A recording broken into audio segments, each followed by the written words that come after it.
বিয়ের সব ভিডিওগুলো তোমাদের সাথে আমি শেয়ার করেই দিয়েছি আগে। এখন চলে আসলাম দিদির রিসেপশনের ভিডিও নিয়ে। কি মিষ্টি করে সাজিয়েছে দেখো আমার দিদিকে, পুরো একটা লক্ষ্মী ঠাকুর মনে হচ্ছে।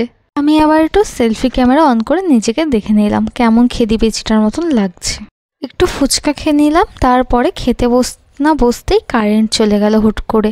তারপর সাথে কারেন্ট আসার পরে রাধা পল্লবীও আর চানা মশলা দিয়ে দিল, আর তার সাথে ভেজিটেবল কিছু কাটলেট মনে হয় ছিল এটা। বিয়ে বাড়িতে ঢুকতে না ঢুকতেই চিকেন পকোড়া খেয়ে এত পেট ভরিয়ে নিয়েছি, চিকেন পকোড়া, রসনা আর ফুচকা খেয়ে আমি আর কিছু খেতেই পারছি না।